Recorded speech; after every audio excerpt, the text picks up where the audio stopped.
الحمد للہ رب العالمین والعاقبۃ للمتقین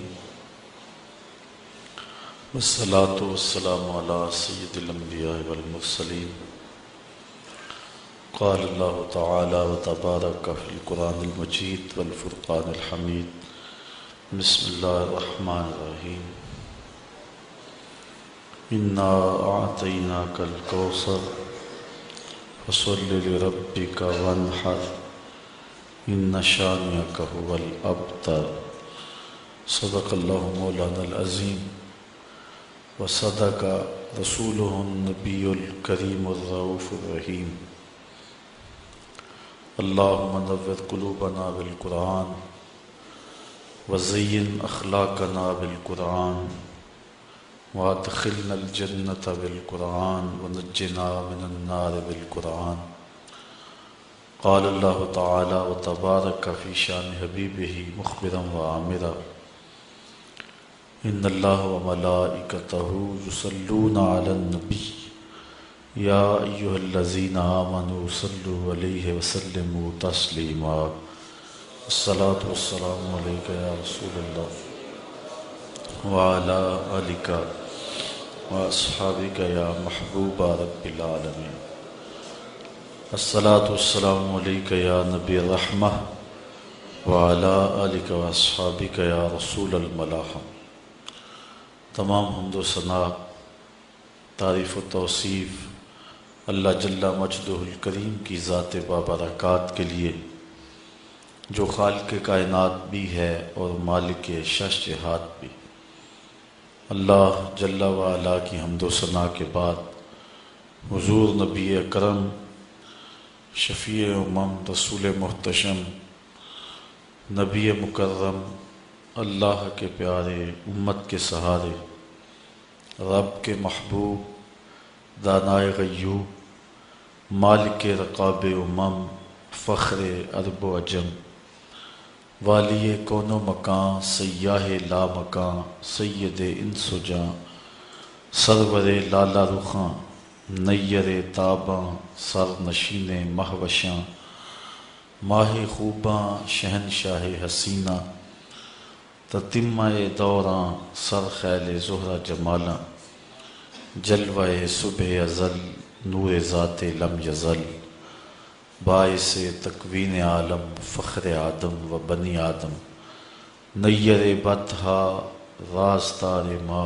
اوہا شاہد ما طغا صاحب علم نشرہ معصوم آمنہ احمد مجتبیٰ حضرت محمد مصطفیٰ صلی اللہ علیہ وسلم کے حضور ناز میں اپنی عقیدتوں ارادتوں اور محبتوں کا خراج پیش کرنے کے بعد واجب الاحترام ذوی الاحتشام برادران اسلام السلام علیکم ورحمۃ اللہ وبرکاتہ۔ آپ کے سامنے سورۃ الکوثر کی تلاوت کا شرف حاصل کیا ہے اور آج کی اس نشست میں اسی پر کچھ گفتگو آپ کے گوش گزار کروں گا۔ اللہ تعالی میری زبان پر کلمۃ الحق جاری فرمائے۔ حضرت عبداللہ ابن عباس رضی اللہ تعالی عنہ کا خیال ہے کہ یہ سورت مدینہ المنورہ میں نازل ہوئی۔ حضرت انس رضی اللہ تعالی عنہ کا خیال بھی یہی ہے، لیکن حضرت عائشہ، حضرت سعید بن جبیر رضی اللہ تعالی عنہما اور دیگر صحابہ کی ایک جماعت اس کے مکی ہونے کی قائل ہے۔ سورت کا شان نزول بیان کرتے ہوئے علماء نے جو واقعہ بیان فرمایا ہے، مفسرین نے، جمہور نے، وہ یہ ہے کہ حضور علیہ الصلاۃ والسلام کو اللہ تعالیٰ جل شانہ نے اولاد کی دولت سے مالا مال کیا، بیٹیاں بھی عطا فرمائیں اور بیٹے بھی عطا فرمائے۔ چونکہ حضور کے بعد نبوت کا سلسلہ منقطع ہو جانا تھا اور حضور آخری نبی ہیں، تو اللہ تعالیٰ کی حکمت یہی تھی کہ حضور علیہ الصلاۃ والسلام کے بیٹوں کا انتقال ہو جاتا۔ تو حضرت قاسم حضور کے فرزند کا انتقال ہوا، اس کے بعد حضور کے بیٹے حضرت عبداللہ کا انتقال ہوا۔ حضرت طیب اور طاہر یہ حضرت عبداللہ ہی کے لیے آپ کے القابات بولے جاتے ہیں۔ تیسرے فرزند حضور کے حضرت ابراہیم علیہ السلام ہیں۔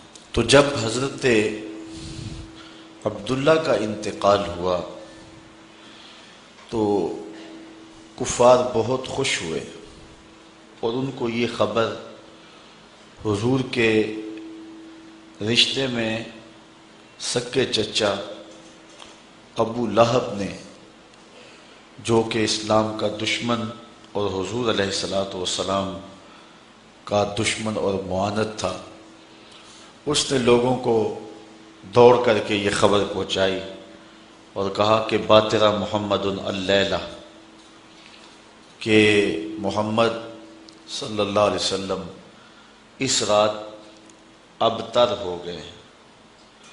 ابتر عربی میں اس شخص کو کہتے ہیں جس کی اولاد نرینہ باقی نہ رہے۔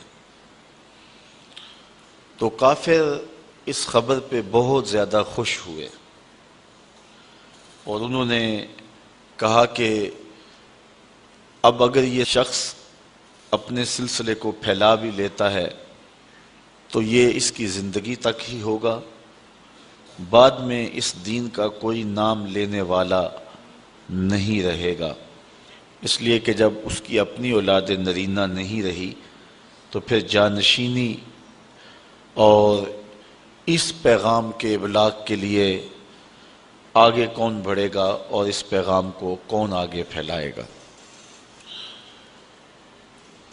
اور ایک روایت میں عاص بن وائل، یہ وہ بدبخت شخص ہے کہ جس نے حضور علیہ الصلاۃ والسلام کو یہ طعنہ دیا کہ آپ ابتر ہیں۔ تو اس پر یہ سورت، جسے سورہ الکوثر کہا جاتا ہے اور اس کے اور بھی متعدد نام ہیں، نازل ہوئی۔ حضور علیہ الصلاۃ والسلام کا دل دکھا، اور آقا کریم علیہ الصلاۃ والسلام کافروں کے ان طعنوں سے اور ان باتوں سے کافی پریشان ہوئے، چونکہ اولاد کا چلے جانا انسان کے لیے کافی تکلیف کا باعث ہوتا ہے، بالخصوص اولاد نرینہ کا انسان سے جدا ہو جانا۔ تو ایک دکھ حضور کے دل پر یہ تھا، دوسرا اس موقع پر اخلاقی حدوں کو پھلانگ کر کے انہوں نے طعنہ زنی کا آغاز کیا اور حضور علیہ الصلاۃ والسلام کو ذہنی اور قلبی تکلیف پہنچائی۔ تو آقا کریم علیہ الصلاۃ والسلام جب ازردہ خاطر ہوئے، دل اطہر زخم ہوا، پہلے ہی اس راستے میں بڑے دکھ سہے تھے، تکالیف، آلام اور مصائب حضور نے برداشت کی تھیں، راہ دین میں انہیں بدنی، ذہنی اور قلبی تکلیفات برداشت کرنا پڑی تھیں، کانٹے بچھائے گئے، گڑھے کھودے گئے، اجریاں ڈالی گئیں، گلے میں کپڑا ڈال کے تاؤ دیا گیا، اور مکے کے بازاروں میں حضور کے ساتھ جو سلوک ہوا، آپ تاریخ پڑھیں تو کلیجہ منہ کو آتا ہے کہ حضور نے کس قدر محنت اور کوشش اور تگ و تاز اور جد و جہد فرمائی اور راستے میں آنے والی ہر تکلیف کو برداشت کیا۔ ایک دن حضور گھر تشریف لائے تو کسی کافر نے حضور کے سر انور پہ کوڑا ڈالا ہوا تھا، تو حضرت سیدہ فاطمہ رضی اللہ تعالی عنہا پانی کا کوزہ لے کر آئیں اور اپنے باپ کا سر دھو رہی ہیں اور ساتھ آنسو بہائے جا رہی ہیں، اور آقا کریم علیہ السلام اپنی بیٹی کو تسلی دیتے ہیں۔ کتنی پامردی کے ساتھ، کتنی جرأت کے ساتھ اور کتنے حوصلے کے ساتھ ان سارے حالات کا حضور نے سامنا کیا، لیکن حضور کا فرزند انتقال کر گیا۔ حضرت عبداللہ فوت ہوئے تو قلب اطہر پہ بیٹے کی جدائی کا صدمہ بالکل تازہ تھا کہ کافروں نے اس کا بھی مذاق اڑایا، جبکہ ہمارے اس گئے گزرے معاشرے میں بھی دشمن کے ہاں کوئی ایسا واقعہ ہو جائے تو لوگ اپنی زبان بند کر لیتے ہیں، کہتے ہیں یہ 4 دن صدمے کے ہیں، یہ کاٹ لے پھر دشمنی کریں گے۔ لیکن وہ اسلام کے کتنے سخت معاندین تھے کہ جنہوں نے اس موقع پر بھی طعن و تشنیع کے تیروں کا رخ نہ موڑا اور حضور کو تکلیف پہنچائی، اور اس بات پر بھی ابتر ہونے کا طعنہ دیا۔ تو دل دکھا نہ جب حضور کا، تو جبریل امین وحی لے کر کے آئے، اور یہ سورت جسے سورت الکوثر کے نام سے آپ جانتے ہیں، یہ حضور کے قلب اطہر پہ نازل ہوئی۔ ارشاد ہوا انا اعطیناک الکوثر، محبوب ہم نے آپ کو کوثر عطا کیا۔ اپنے محبوب کے قلب اطہر کو تسلی دی، ہم نے آپ کو کوثر عطا کیا۔ کوثر کے بہت سارے معنی ہیں، ان میں سے ایک معنی اولاد کثیر بھی ہے۔ یہ کہتے ہیں کہ آپ ابتر ہو گئے، اب آپ کا کوئی نام نہیں لے گا، لیکن محبوب میں خدا ہو کے وعدہ کرتا ہوں زمانے پہ نام باقی رہے گا تو میرے محمد کا ہی رہے گا۔ فصلی لربک وانحر، اپنے رب کے لیے آپ نماز پڑھیے اور قربانی کیجیے۔ ان شانئک ھو الابتر، بے شک آپ کا جو مبغض ہے، دشمن ہے، معاند ہے۔ عاص بن وائل کی اولاد تلاش کرنے نکل جائیں تو آپ کو عاص بن وائل کی اولاد نہیں ملے گی۔ گو حضور علیہ السلام کے بیٹے اولاد نرینہ حضور کی حیات ظاہریہ میں ہی انتقال کر گئے، لیکن حضور کی نسل حضور کی بیٹی کی طرف چلی۔ اب کائنات کا کوئی گوشہ ایسا نہیں جہاں میرے محمد کے بیٹے نہ پائے جا رہے ہوں، حضور کی اولاد کثرت کے ساتھ موجود نہ ہو۔ کربلا میں خاندان نبوت کو کاٹ کے رکھ دیا گیا اور صرف امام زین العابدین بچے، لیکن اس کے باوجود کائنات کے کسی گوشے میں چلے جائیں آپ کو سادات ملیں گے، حضور کی اولاد ملے گی۔ یہ ہے حضور کی نسبی اولاد، اور جو حضور کی معنوی اولاد ہے وہ ساری امت ہے۔ اور حضور نے فرمایا انما انا لکم مثل الوالد، میں تمہارے لیے باپ کی جگہ پہ ہوں۔ تو پوری امت مسلمہ حضور علیہ السلام کی معنوی اولاد ہے۔ آقا کریم ان کے روحانی باپ ہیں اور وہ حضور کے روحانی بیٹے ہیں۔ تو کائنات کا کوئی بھی گوشہ ہو، کوئی پستی ہو، کوئی بلندی ہو، کوئی ملک ہو، کوئی دیس ہو، کوئی جزیرہ ہو، آپ جہاں بھی پہنچیں گے تمہیں حضور علیہ السلام کے کلمے کی صدا ضرور آئے گی۔ تو یہ ہے حضور علیہ السلام کے نام کی بقا اور حضور کے ذکر کا باقی رہنا جو میرے رب نے وعدہ کیا تھا۔ دشمن مٹ گیا رب کے وعدے کے مطابق، اور محبوب کا نام باقی رہا۔ یہاں ایک سوال ہے کہ اللہ کہے کہ محبوب تیرا دشمن ابتر ہے، عاص بن وائل کے 4 بیٹے زندہ رہے، تو جو بات ہمارا رب کہے گا وہ تقدیر کا فیصلہ ہوگا، تو اس کے 4 بیٹے مر جانے چاہیے تھے، لیکن وہ 4 زندہ رہے۔ تو پھر یہاں اس آیت کا مفہوم کیا ہوگا؟ تو علماء بیان فرماتے ہیں کہ وہ 4 بیٹے عاص بن وائل کے مسلمان ہو گئے، بیٹے اس کے تھے اور کلمے میرے رسول کے پڑھتے تھے۔ تو زمانے کو بتایا کہ ابتر کون ہے؟ تیرے بیٹے بھی جب میرا نام لے رہے ہیں، تیرے بیٹے بھی میرے قصیدے جب پڑھ رہے ہیں، تو بتا پھر ابتر کون ہوا؟ تیرا نام باقی نہیں ہے، اور مصطفیٰ کریم علیہ السلام کا نام آج بھی باقی ہے۔ اور اس دور میں بھی ابو جہل کا بیٹا اکرمہ اسلام کی دولت سے مالا مال ہوتا ہے اور اسی راہ میں اپنی جان قربان کرتا ہے۔ اس طرح باقی جتنے بھی بڑے بڑے کفار تھے ان کے سارے بیٹے، ساری اولادیں حضور علیہ السلام کی غلامی میں آ گئیں اور حضور علیہ السلام کے حلقہ ارادت میں شامل ہو گئیں۔ فتح مکہ کے دن 10,000 صحابہ کے ساتھ حضور مکے میں داخل ہوئے تو ان لوگوں نے حضور علیہ السلام کے سامنے پیش ہو کے معذرت کی، اپنے دروازے کھول دیے، حضور کا استقبال کیا، اور پھر پوری کائنات پر حضور علیہ السلام کی عظمت کا ڈنکا بجنے لگا، اور آقا کریم علیہ السلام کے دین کا غلبہ اس انداز میں اور اس صورت میں ہوا کہ ایک شخص بھی مکے کے اندر اب کافر موجود نہیں ہے، اور حضور علیہ السلام کی زندگی اور حیات ظاہریہ کے اندر ہی تمام کا تمام مکہ جو ہے وہ اہل ایمان سے بھر گیا تھا۔ تو یہ حضور علیہ السلام کی عظمت ہے جس کا بیان ہے۔ اب تھوڑی سی گفتگو اس صورت پر آپ کے گوش گزار کرنا چاہوں گا۔ اللہ تعالیٰ جل شانہ نے ارشاد فرمایا اِنَّا آتَيْنَاكَ الْكَوْثَرَ، بے شک ہم نے آپ کو کوثر عطا کیا۔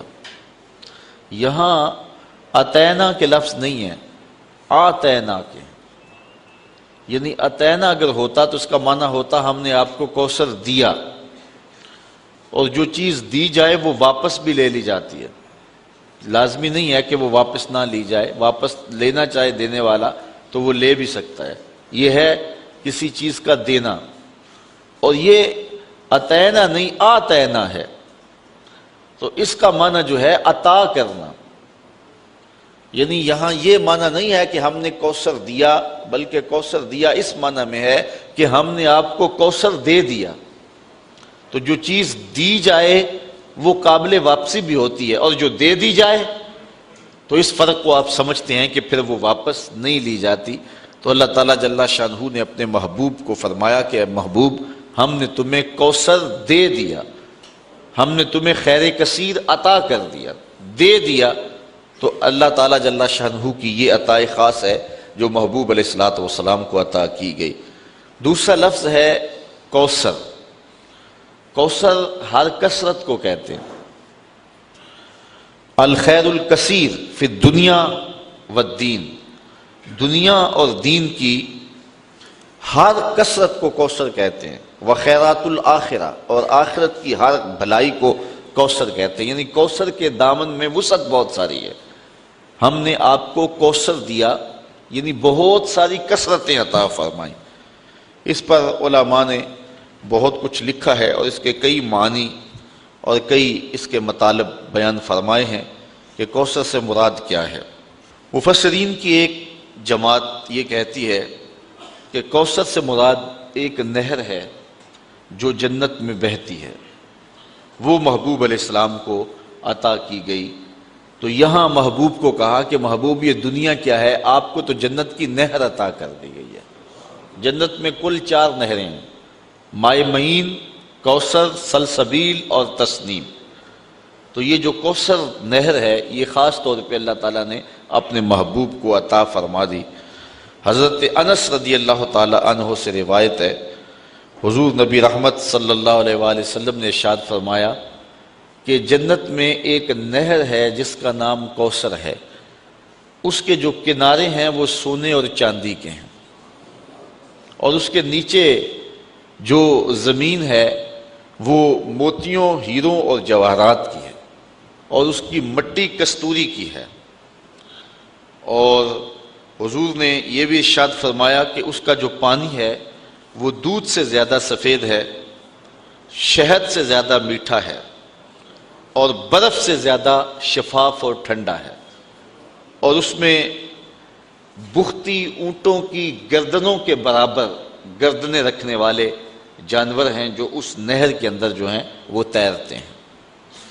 ایک روایت میں ہے حضرت عمر رضی اللہ تعالی عنہ نے جب حضور سے اس کوثر کا تذکرہ سنا جس کے بارے میں حضور نے فرمایا کہ یہ خاص نہر اللہ نے مجھے عطا کی ہے، تو حضور نے فرمایا اس کا پانی شہد سے زیادہ میٹھا ہے، برف سے زیادہ ٹھنڈا ہے، اور دودھ سے زیادہ سفید ہے، اور اس کی تہ میں کستوری بچھی ہوئی ہے، اس کے سونے اور چاندی کے کنارے ہیں، اور اس میں بختی اونٹوں کی گردنوں کے برابر جانور ہیں۔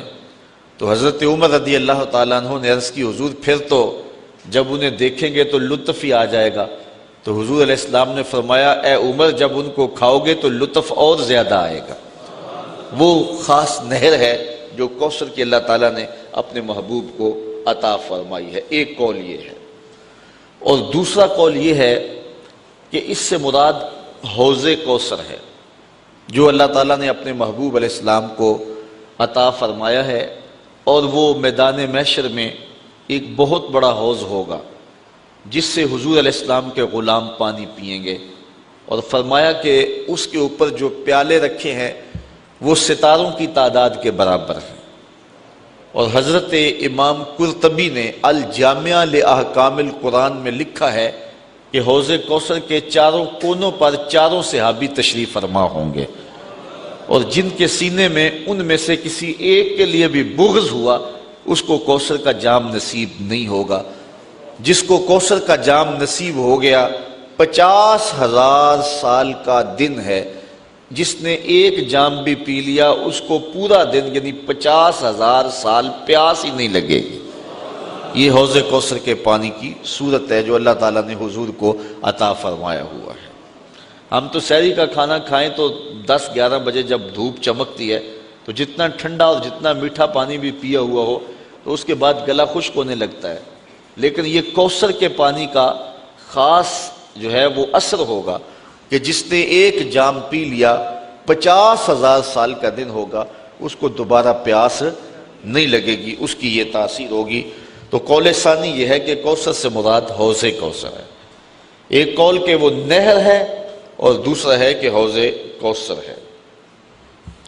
تیسرا قول جس کو مفسرین نے امام فخر الدین رازی نے بیان فرمایا، الکوثر اولادہ، وہ جو قول میں نے پہلے پیش کیا کہ کوثر سے مراد اولاد ہے، کہ انہوں نے اے محبوب آپ کو ابتر ہونے کا طعنہ دیا ہے، جتنی کثرت کے ساتھ تیری اولاد ہوگی محبوب کسی کی ہوگی ہی نہیں۔ زمانے کے اوپر جس قدر تیری اولاد کا پھیلاؤ ہوگا اس قدر کسی اور کی اولاد نہیں ہوگی۔ چوتھا قول کوثر سے مراد جو بیان کیا گیا ہے وہ ہے علماء امت ہی، حضور علیہ السلام کی امت کے علماء، یہ کوثر سے مراد ہے۔ اللہ تعالیٰ نے اپنے محبوب علیہ السلام کے پیغام کو جاری رکھنے کے لیے جلیل القدر ہر دور میں علماء دیے جنہوں نے دین کے کام کو آگے بڑھایا۔ پچھلے نبیوں کے کام کو آگے بڑھانے کے لیے ان کے صحابی اور ان کے علماء ایک وقت تک کام کرتے رہے، لیکن اس کے بعد ان کے اندر دنیا داری ایسی آ گئی کہ بس انہوں نے ان کے پیغام کو جو ہے وہ مسخ کر کے رکھ دیا، اور حتیٰ کہ ان کا پیغام اس کو ملیا میٹ کر دیا۔ پھر نئی کتاب کی اور نئے نبی کی ضرورت آئی تو نئی کتاب آئی اور نیا نبی آیا اور شریعت لے کر کے آیا اور لوگوں کو اس نے پیغام حق دیا۔ لیکن حضور علیہ السلام کی امت میں ایسے ایسے علماء ہوئے ہیں کہ جنہوں نے اتنا زیادہ کام کیا ہے کہ عقل حیران ہو جاتی ہے۔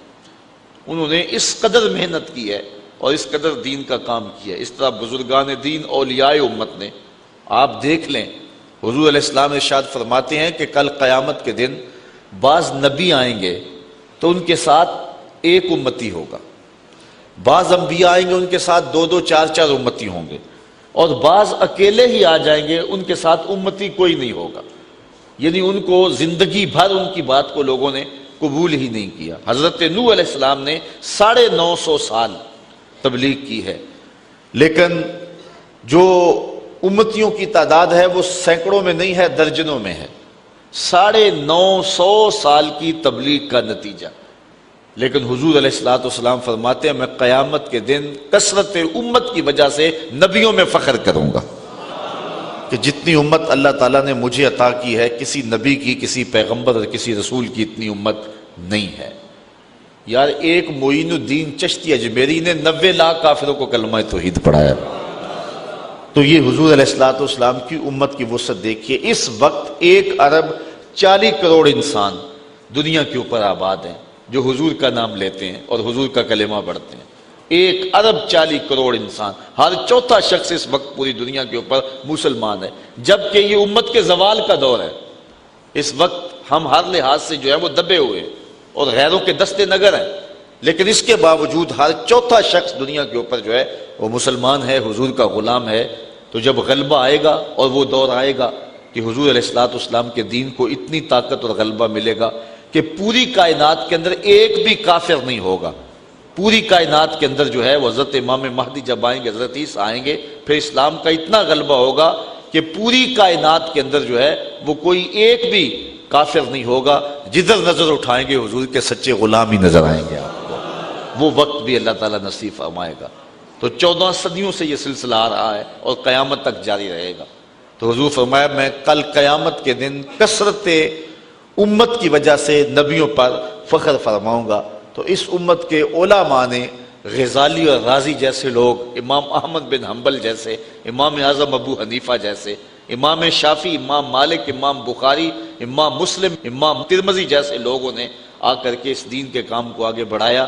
تو کوثر سے مراد جو ہے وہ علماء امت ہیں جو حضور علیہ الصلوۃ والسلام کو عطا کیے گئے، اور اتنے علماء کثرت کے ساتھ کسی اور نبی کو نہیں عطا کیے گئے۔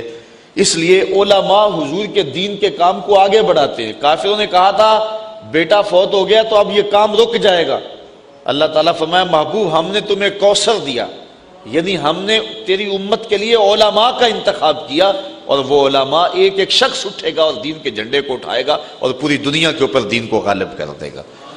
تو یہ چوتھا قول ہے۔ پانچواں قول الکوثر هو النبوہ، کوثر سے مراد نبوت ہے جو حضور علیہ السلام کو عطا کی گئی۔ گو باقی نبیوں کو بھی یہ نبوت عطا فرمائی گئی ہے، لیکن حضور علیہ السلام کی نبوت اور حضور علیہ السلام کی جو رسالت ہے وہ باقیوں سے ممتاز ہے۔ باقی نبیوں کو بھی معجزات دیے گئے ہیں، لیکن حضور علیہ السلام کو جو معجزات دیے گئے ہیں وہ باقیوں سے ممتاز ہیں۔ اس پر ایک لمبی بحث ہے جو امام رازی نے فرمائی ہے۔ انبیاء علیہ السلام کے درجات کا ذکر کیا ہے، پھر حضور کے مرتبے کا ذکر کیا ہے۔ سب کو درجے دیے گئے ہیں، نبوت کے کمالات دیے گئے ہیں، لیکن جو نبوت حضور کو اور جو کمالات حضور کو دیے گئے ہیں وہ حضور کو ہی دیے گئے ہیں۔ تلک الرسل فضلنا بعضهم على بعض منهم من کلم اللہ ورفع بعضهم درجات۔ اللہ تعالیٰ ارشاد فرماتا ہے یہ رسول ہیں جن کو ہم نے ایک دوسروں پر فضیلت دی ہوئی ہے، ان میں سے کوئی ایسا ہے جس سے رب نے کلام کیا، اور ان میں سے کوئی ایسا بھی ہے کہ جو درجوں میں سب سے فضیلت اور بلندی پا گیا۔ اور اس سے مراد میرے اور آپ کے آقا و مولا حضور نبی رحمت صلی اللہ علیہ وآلہ وسلم ہے۔ حضور وہاں تک گئے اور وہ بلندیاں حضور کو نصیب ہوئیں جو کسی اور کا مقسوم نہیں ہے۔ کوئی فلک تے رہ یار گیا، کوئی جا سدرا تے ہار گیا، ایک کالیاں زلفاں والا سی جڑا عرش تو بھی لنگ پار گیا۔ جو حضور کو کمالات دیے گئے ہیں، حضور کو جو رفتیں دی گئی ہیں، وہ کسی اور کو نصیب نہیں ہوئی۔ تو یہاں سے نبوت مراد ہے، اور پھر حضور کو وہ جو کمالات دیے گئے ہیں نبوت کے، وہ حضور علیہ السلام کے علاوہ کسی اور کو نصیب نہیں ہوئے۔ چھٹا قول جو امام فخر الدین رازی نے بیان کیا ہے، وہ فرماتے ہیں الکوثر هو القرآن، کوثر سے مراد قرآن ہے، اور قرآن کی فضیلت حصر اور شمار میں نہیں آتی۔ یعنی اللہ تعالیٰ نے اپنے محبوب کو جو خیر کثیر عطا فرمائی ان میں سے ایک چیز جو ہے وہ قرآن ہے، اور قرآن کے فضائل اتنے ہیں کہ جن کو آپ شمار میں نہیں لا سکتے۔ باقی نبیوں کو بھی معجزات دیے گئے ہیں، لیکن ان کے معجزات ان کے ساتھ ہی چلے گئے، جب وہ اس دنیا سے گئے تو معجزات بھی ساتھ لے گئے۔ اور حضور کا سب سے بڑا معجزہ قرآن ہے۔ حضور 14 صدیاں بیت گئیں اس دنیا سے پردہ فرما گئے ہوئے ہیں، لیکن حضور کا زندہ معجزہ آج بھی ہمارے پاس اصلی حالت میں موجود ہے، اور آج بھی ہم سر پہ اٹھا کے سینے پہ لگا کے اپنے پیغمبر کی صداقت کی گواہی دے سکتے ہیں۔ ساتواں قول حضرت امام رازی نے یہ بیان کیا الکوثر الاسلام، کوثر سے مراد جو ہے وہ اسلام ہے، اس لیے کہ دنیا اور آخرت کی بھلائیاں اسلام سے حاصل ہوتی ہیں۔ اسلام نہیں ہے تو دنیا کے اندر بھی خیر نہیں ملتا اور آخرت میں بھی بھلائی نصیب نہیں ہوتی۔ تو اللہ تعالیٰ نے اپنے محبوب کو جو فرمایا کہ ہم نے تمہیں کوثر عطا کیا، تو اس کا مطلب ہے ہم نے آپ کو خیر کثیر عطا فرمایا۔ 8واں قول الکوثر کثرت الاتباع والاشیاء، یہ وہی بات ہے جو علماء کے زمرے میں آپ کی گوش گزار کر دی کہ حضور کے ماننے والوں کی کثرت ہے، یعنی باقی لوگوں کو یہ کثرت نہیں دی گئی جو حضور کو دی گئی ہے۔ میں نے حضرت نوح علیہ السلام کا ذکر کیا ہے کہ انہوں نے 950 سال تبلیغ فرمائی ہے، یہ ان کی عمر تبلیغ ہے، ویسے ان کی زندگی زیادہ ہے لیکن عمر تبلیغ 950 سال ہے، لیکن صرف درجنوں لوگ اسلام لائے۔ حضور کی کل ظاہری حیات 63 برس ہے، 40 سال تک اعلان نبوت ہی نہیں کیا، باقی 23 سال حضور نے کام کیا ہے۔ ان 23 سالوں کے اندر پہلے جو 13 سال مکی ہیں انتہائی کٹھن حالات میں گزرے۔ مدینے میں چلے گئے تو پہلے جنگوں میں الجھا دیا گیا، اس کے بعد کچھ سال موقع ملا، چلو آپ پورے 23 سال شمار کر لیں۔ تو ان 23 سالوں کے اندر حجۃ الوداع کے موقع پہ جو لوگ حضور علیہ السلام کے سامنے کھڑے تھے، حج کرنے کے لیے آئے تھے، ان کی تعداد 1,44,000 تھی۔ یہ صرف 23 سال کا نتیجہ، جو گھروں میں ہے سارے حج پہ نہیں آئے۔ میں نے کہیں پڑھا ہے کہ اس وقت مسلمانوں کی کل تعداد جب حضور نے وصال کیا ہے 6.5 لاکھ کے قریب تھی۔ صرف 23 سالوں کے اندر اس کٹھن حالات میں مکے کے لوگ کتنے سخت تھے اور عرب کے لوگ کتنے کٹھن تھے، اور وہ اپنے ان پچھلے عقائد پر کتنی سختی سے ڈٹے اور جمے ہوئے تھے، ان سے جو ہے وہ اسلام کی طرف ان کو لانا یہ کتنا جان جوکھوں کا کام تھا، اور یہ صرف 23 سال کے اندر ہوا۔ کوئی جو ہے وہ سپورٹ نہیں تھی۔ اللہ تعالیٰ نے اپنے محبوب کو جو یتیم پیدا کیا ہے تو اس کی حکمتوں میں سے علماء نے یہ بیان کیا کہ کل کوئی یہ نہ کہے کہ انہیں خاندانی سپورٹ ہوئی اور مالی سپورٹ ہوئی تب یہ کام کر گئے، یہ دیکھو پیدا ہوتے باپ بھی نہیں ہے۔ پھر جو ہے وہ ماں انتقال کر گئی 6 سال کی عمر میں، پھر چچا نے جو ہے وہ ذمہ داری لی، لیکن جب نبوت کی ذمہ داریاں حضور کے کندھوں پہ آئیں اور حضور نے پیغام کا ابلاغ کرنا شروع کیا، تھوڑے دن ہوئے تو جو ہیں وہ بھی انتقال کر گئے۔ آج کل تو تنظیمیں اور آج کل شخصیات کو جو ہے وہ ایجنسیاں آگے لاتی ہیں، سیاسی اور مذہبی تنظیمات کو وہ پروموٹ کرتی ہیں، لیکن مشکل کام ہوتا ہے کہ بغیر کسی کی سپورٹ کے آگے آنا۔ اب یہ دیکھو کار نبوت، حضور علیہ السلام کی ذمہ داری، اور آقا کریم علیہ السلام پیدا ہوئے باپ بھی نہیں ہے، ماں بھی انتقال کر گئی، چچا بھی انتقال کر گئے، خاندان والے خود مخالفت کر رہے، ابو لہب مقابلے میں کھڑا، سکا چچا لگتا ہے۔ اور پھر حضور اٹھ کر کے اس پیغام کو کس طرح غالب کر دیا، اور صرف 23 سالوں کے اندر 6.5 لاکھ کے قریب لوگوں کو اسلام کی طرف مائل کر دیا۔ اور لوگ پھر ایماندار، کیسے پختہ ایماندار تھے، اللہ اکبر۔ اگر بلال کی کہانی پڑھو، ابو بکر اور عمر عثمان کی کہانی پڑھو، مولا کائنات کی کہانی پڑھو، حضرت سلمان فارسی کی کہانی پڑھو، حضرت ابو ذر غفاری کی کہانی پڑھو، تو آپ حیرت زدہ ہوں گے کہ یہ کیسے لوگ ہیں، کیسی جماعت تیار کی، کیسے لوگ تیار کیے۔ ان کے اندر محبت کے جذبے کتنے فراواں تھے، انفاق کے جذبے کتنے فراواں تھے، ان کے اندر اخلاقیات کتنی بلند تھی، جذبہ جہاد کتنا فراواں تھا۔ صرف 23 سالوں کے اندر ایک انقلاب بپا کر دیا۔ مورخ اسلام حفیظ جلندری کہتا ہے وہ کڑکا تھا ایک بجلی کا، یا کہ صوت ہادی، عرب کی زمین جس نے ساری ہلا دی۔ صرف 23 سالوں کے اندر وہ سال انقلاب بپا کیا کہ دنیا حیرت زدہ رہ گئی کہ یہ ہوا کیا۔ ایک عرب نے آدمی کا بول بالا کر دیا، خاک کے ذروں کو ہم دوش سریا کر دیا۔ تو یہ حضور کا کام تھا جو مختصر عرصے میں حضور نے کیا۔ تو کوثر سے مراد کثرت متبعین ہیں جو حضور علیہ السلام کی اتباع کرنے والے ہیں۔ 9واں قول علماء بیان فرماتے ہیں الفضائل الکثیر اللاتی فیہ، کہ حضور علیہ السلام کے کثرت کے ساتھ فضائل ہیں۔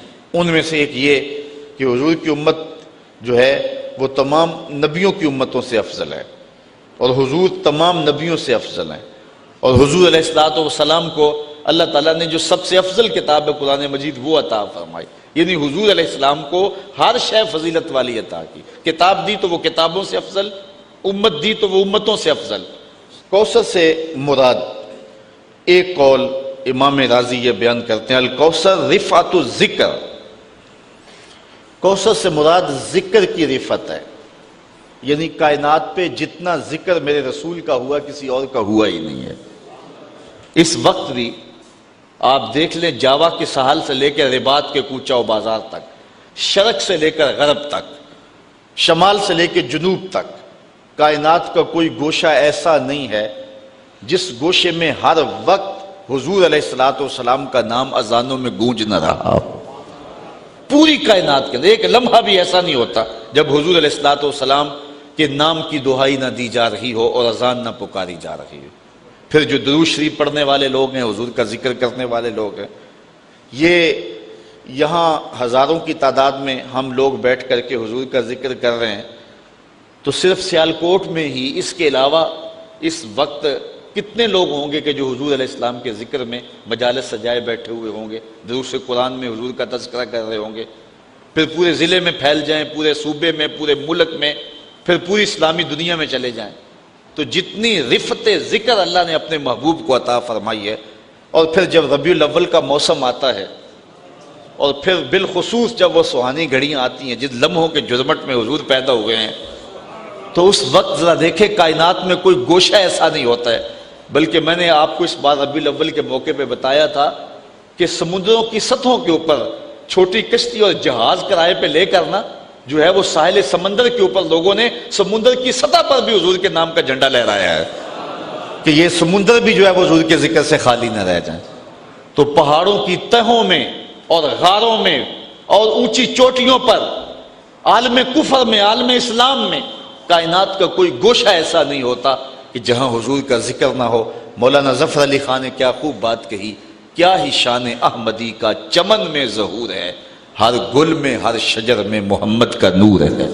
تو کائنات کا ایک گوشہ حضور کے ذکر سے تر رہتا ہے۔ تو کوثر کا یہ مفہوم ہے جس کو حضرت امام فخر الدین رازی نے بیان کیا، اور حضور کے ذکر کو رفت اتنی دی گئی ہے کہ اللہ تعالیٰ جل شانہ نے فرمایا، محبوب اذا ذکرت ذکرت معی، جب میرا ذکر ہوگا تو میرے ذکر کے ساتھ تیرا بھی ذکر ہوگا۔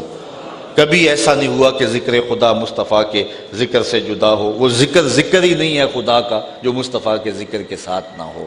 تو یہ رفت ذکر، یہ کوثر کا ایک مفہوم ہے۔ اچھا، اس کا ایک مفہوم امام رازی نے یہ بیان فرمایا، اس سے مراد علم ہے جو اللہ نے اپنے محبوب کو عطا کیا گیا، چونکہ علم بہت بڑی دولت ہے جو اللہ تعالیٰ نے اپنے محبوب کو عطا فرمایا۔ علم کی وسعت کا عالم یہ ہے، وَعَلَّمَكَ مَا لَمْ تَكُنْ تَعْلَمْ وَكَانَ فَضْلُ اللَّهِ عَلَيْكَ عَظِيمًا۔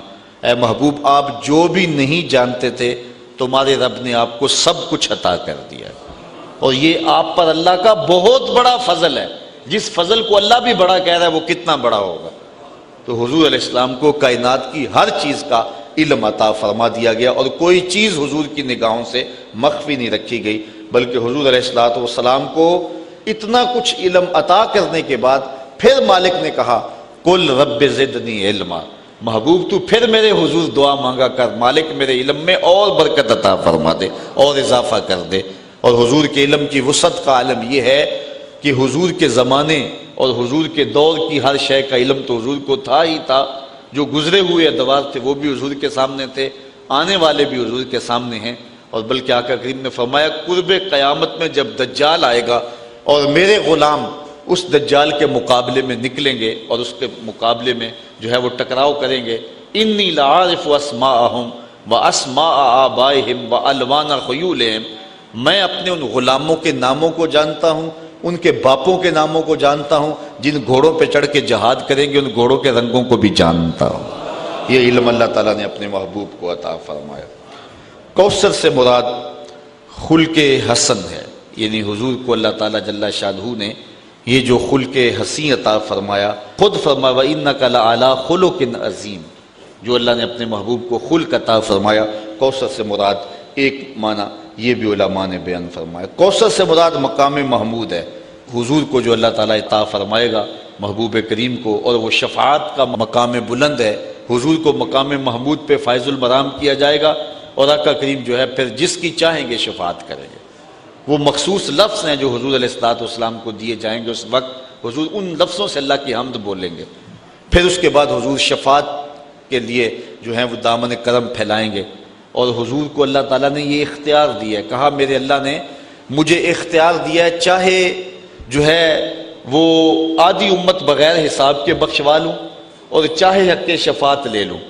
حضور فرماتے ہیں کہ میں نے آدھی امت والا سودا نہیں کیا، میں نے حق شفاعت لے لیا ہے۔ مطلب کیا؟ میں شفاعت کر کے ساری امت کی نجات کی ضمانت بنوں گا۔ تو یہ شانیں ہیں جو اللہ تعالیٰ جل شانہ نے اپنے محبوب کو عطا فرمائی ہیں۔ حضرت سعید بن جبیر رضی اللہ تعالیٰ عنہ جلیل القدر سے صحابی ہے، تو کسی نے کہا کہ کوثر سے مراد نہر ہے، کسی نے کہا حوض ہے، کسی نے کہا علم ہے، اور کسی نے کہا اس سے حضور کے اخلاق کریمہ ہیں، کسی نے کہا حضور علیہ الصلوۃ والسلام کے اخلاق حسنہ ہیں۔ مختلف اقوال جو آپ نے پڑھے اہل علم نے اس پہ دلائل بھی دیے، لیکن حضرت سعید بن جبیر فرماتے ہیں کہ حوض کوثر کو یا نہر کوثر کو کوثر سے مراد لینا، آپ فرماتے ہیں یہ ٹھیک نہیں ہے، بلکہ اللہ تعالیٰ نے اپنے محبوب علیہ السلام کو جو کوثر عطا فرمایا ہے اس میں سے ایک حوض کوثر بھی ہے اور ایک نہر کوثر بھی ہے، اور جو عطا فرمایا ہے وہ ان ساری چیزوں کو محیط ہے، اور یہ ساری چیزیں کثرت کے زمرے میں آتی ہیں۔ اللہ نے محبوب کو اتنا دیا ہے کہ کمی نہیں چھوڑی، تو آپ جو بھی تشریح کر لیں۔ یہ امام رازی نے کئی اقوال لکھے، ابھی میں نے آپ کے سامنے کچھ رکھے، اور بہت سارے اقوال ابھی آگے موجود بھی ہیں، تو بہت سارے اقوال علماء نے بیان کیے، اس پر سیر حاصل گفتگو کی، بہت کچھ کہا، لیکن صحابی رسول حضرت سعید بن جبیر رضی اللہ تعالیٰ عنہ نے کوثر کی تفسیر کرتے ہوئے جو بات فرمائی وہ کتنی جامع بات فرمائی۔ آپ فرمانے لگے جو بھی آپ کہہ لیں اس پر جو دلائل دے لیں، تو فرمایا کہ کوثر کی کثرت کے اندر یہ سب کچھ آ جاتا ہے، نہر بھی اس کے اندر آ جاتی ہے اور حوض کوثر بھی آ جاتا ہے، آپ جو بھی کہیں گے وہ کوثر کے اندر ہی ہوگا۔ یعنی اللہ تعالیٰ نے اپنے محبوب کو اتنا دیا ہے کہ کمی کسی چیز کی چھوڑی ہی نہیں ہے۔ یہ ہے کوثر کا مفہوم، اور یہ بیان کرنے کے بعد فرمایا کہ محبوب ہم نے تمہیں کوثر دیا، فَصَلِّ لِرَبِّكَ وَانْحَرْ، تو آپ پھر اپنے رب کی نماز پڑھی۔ جب اتنی عطائیں ہوں تو پھر اس کے حضور سجدہ ریزی کیجیے۔ اس لیے جب اللہ کوئی نعمت عطا کرے، اس کی عطا ہو، تو فوراً شکرانے کے نوافل ادا کرنے کا حکم دیا ہے۔ تو اللہ تعالیٰ جل شانہ نے بھی اپنے محبوب کو ارشاد فرمایا فَصَلِّ، تو آپ نماز ادا کیجیے، نماز پڑھیے، لِرَبِّكَ، اپنے رب کے لیے، وَانْحَرْ، اور قربانی دیجیے، جانور ذبح کیجیے، جو ہے وہ اونٹ ذبح کیجیے، اور راہ حق میں خیرات کیجیے۔ اسی طرح جب کسی کو بھی خوشی ملے، کوئی کثرت پائے، تو وہ نفل بھی پڑھے اور خیرات بھی کرے راہ خدا میں۔ یہ حکم اللہ تعالیٰ نے اپنے محبوب کو عطا فرمایا۔ باقی جب کسی کو کوئی نعمت ملے، کوئی کرم نوازی ہو، تو پھر حاسد بھی پیدا ہو جاتے ہیں۔ کوئی دولت مل جائے پھر بھی حاسد ہے، عزت مل جائے پھر بھی حاسد ہے، شہرت مل جائے پھر بھی حاسد ہے، تو یہ تو ایک فطری بات ہے۔ تو اللہ تعالیٰ نے محبوب کو اتنا کچھ عطا کیا، پھر حاسدین بھی تو اتنے ہوں گے۔ تو اللہ تعالیٰ نے محبوب کو پھر تسلی دی، اِنَّ شَانِئَکَ هُوَ الْأَبْتَرُ، محبوب اس کی فکر آپ نہ کریں، تیرے دشمن ابتر ہو جائیں گے، وہ جو کریں گے ان کے سارے منصوبے خاک میں مل جائیں گے، اور تیرا جھنڈا زمانے میں اونچا ہو جائے گا، اور کائنات میں جو عزتیں اور جو رفتیں میں تجھے عطا کی ہیں ان کو تیری ذات سے کوئی چھین نہیں سکے گا۔ اور جو ہے وہ حاسد جو ہے وہ محسود کی نعمت کا زوال چاہتا ہے، یہ حاسد کا کام ہوتا ہے۔ اس لیے اِنَّ شَانِئَکَ هُوَ الْأَبْتَرُ، جو تیرا مبغض ہے، جو تیرا دشمن ہے، وہ تباہ و برباد ہو جائے گا، اور وہ کبھی بھی جو ہے وہ یہ دولت آپ سے نہیں چھین سکے گا، اور آپ کو جو عزتیں اور عطائیں ہم نے عطا کی ہیں ان کو جو ہے وہ کوئی بھی آپ سے نہیں لے سکے گا۔